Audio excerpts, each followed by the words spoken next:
Shalom Braha, terceira parte do comentário da Parashá Re, no ano 5.782.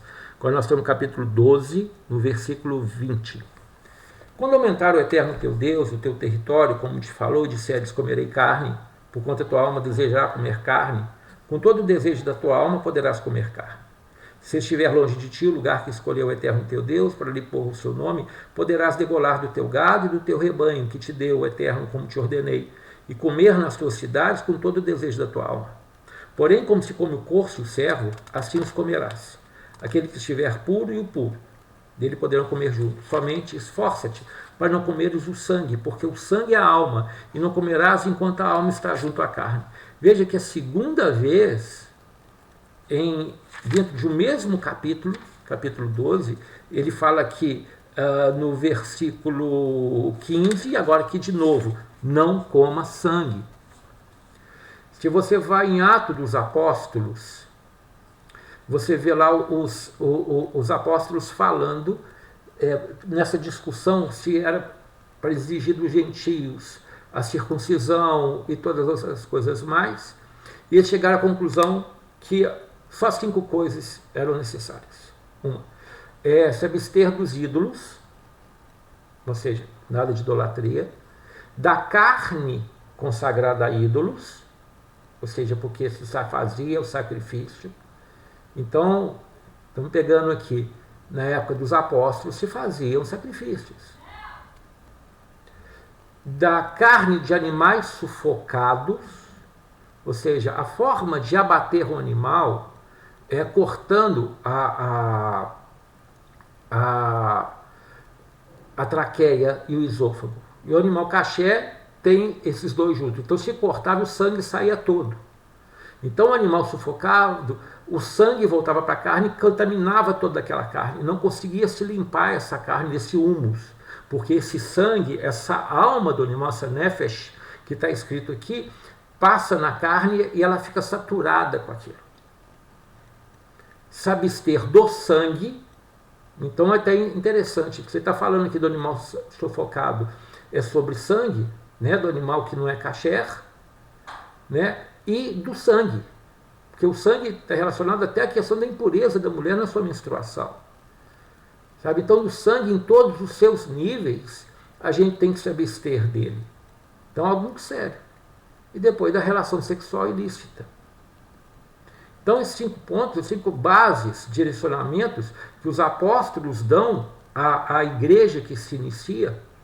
Então, o não comer sangue e comer de uma forma kasher a carne, que ninguém guarda. Careca de ver crente evangélico marcando para ir almoçar galinha cabidela, né? Frango ao molho pardo, que come mucia. Está cheio de gente assim. E contra um mandamento que é dado pelos apóstolos fundadores da chamada igreja. Então, a falta do entendimento e de temor, né, de ensino de quem ensina, é muito grande. Então, isso tudo precisa ser restaurado, precisa ser revisto.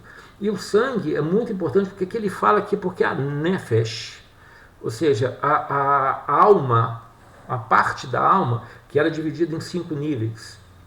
Você tem Yeridá, você tem Hayá, você tem a Neshama, você tem a Ruach e tem a Nefesh.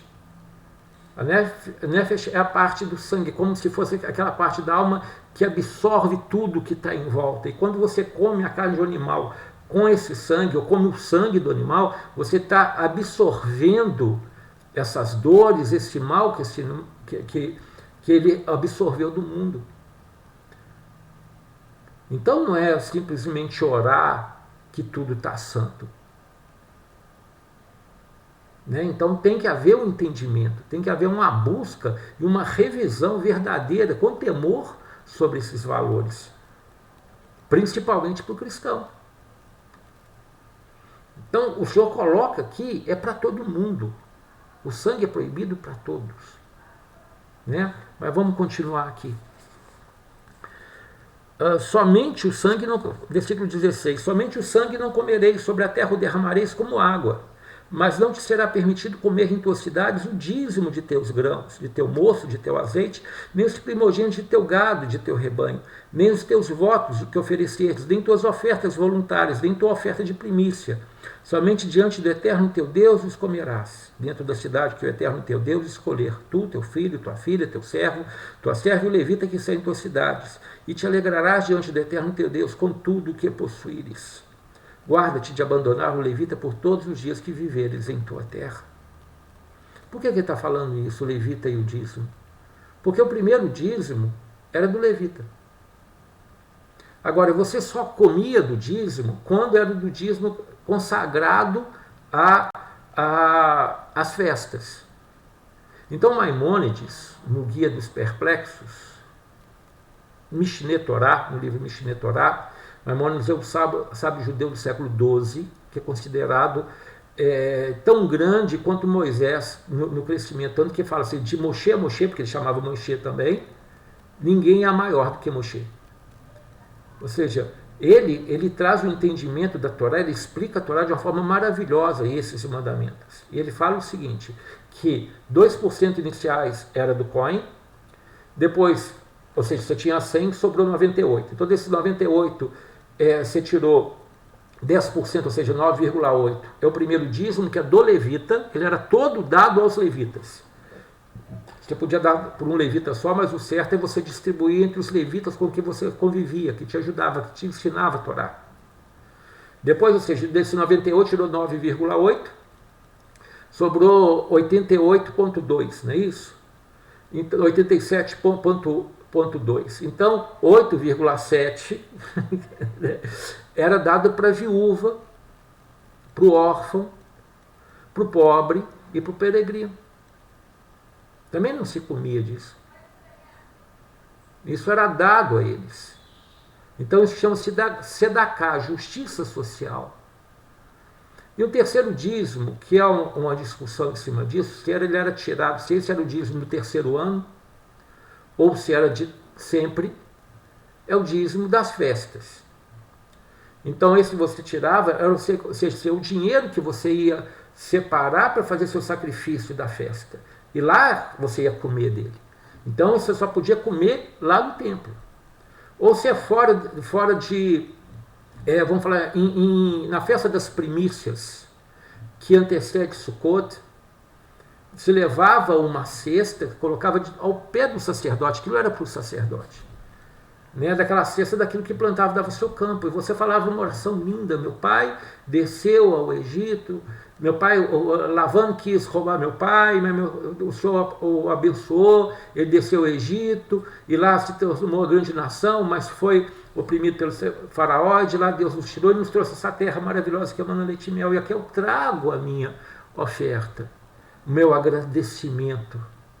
Declaro que tu és o meu Deus. Seja sempre tudo de amor. Toda sua oferta de paz, Shelamim, é trazido lá. Nenhum sacrifício era feito fora de Jerusalém. Ou antes no deserto, feito no tabernáculo. Ou antes de ter o templo, era feito onde o tabernáculo estava.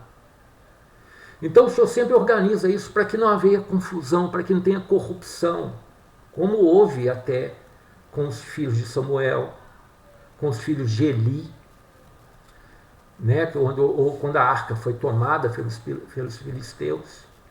Porque sempre que esse líder ele perde a noção da misericórdia, do amor de Deus, por esse sacrifício, por ser muito zeloso. Se você parar para pensar, o que significa seu dinheiro? Ou seja, uma nota que quase a gente já não vê hoje mais, representa uma parte do produto interno bruto do país. E o que é o produto interno bruto do país? É a força de trabalho desse país, é a vida dos trabalhadores desse país. Enquanto você traz o seu dízimo, você está trazendo uma parte da sua alma, uma parte da sua vida. Então, esse é o sacrifício antigo do animal. Por isso que dói tanto. Por isso que tantas pessoas falam mal, não querem aceitar, arruma essa confusão toda por algo que é tão simples, que é uma prova de amor. Porque ele é estabelecido para que haja sedaká, haja justiça. Então, dado para o levita, dado para a viúva, para o órfão, para o peregrino. né, para as pessoas que estão perdidas. Então, isso que é a intenção de Deus. Ele quer organizar, ele está mostrando aqui. Vamos organizar a forma de adorar e como você vai fazer o sacrifício. E assim vai ter bênção. E pensar que isso é a vontade eterna dele. Lembrando, o único sistema de serviço a ele, estabelecido por ele, são os sacrifícios, são os korbanot. Todos os outros são inspirados, lógico. Né? As formas de adoração, as músicas, os salmos, as rezas, né? As orações, os discursos maravilhosos que tantos rabinos e pastores fazem, mas são isso coisas da alma do homem, inspiradas pelo Espírito de Deus, sem dúvida nenhuma. Né? Todas as rezas do Sidurim, né? Tanta coisa linda, principalmente este mês que nós temos, mês de Elu, que a gente tem a Silihot, né? que são as orações de angústia do coração para perdão, sabe, pedir para Deus nos abençoar, nos prosperar no próximo ano. São coisas escritas por pessoas maravilhosas, mas tudo inspirado. Deus colocou muito claro: você quer me adorar, se sacrifica. Sabe? Só que esse sacrifício tem que ser com amor. Não é como alguns querem colocar, como que comprando a Deus. Não dá nem para pensar numa coisa dessa, né? Mas nós vamos continuar na próxima. Shalom Brahá.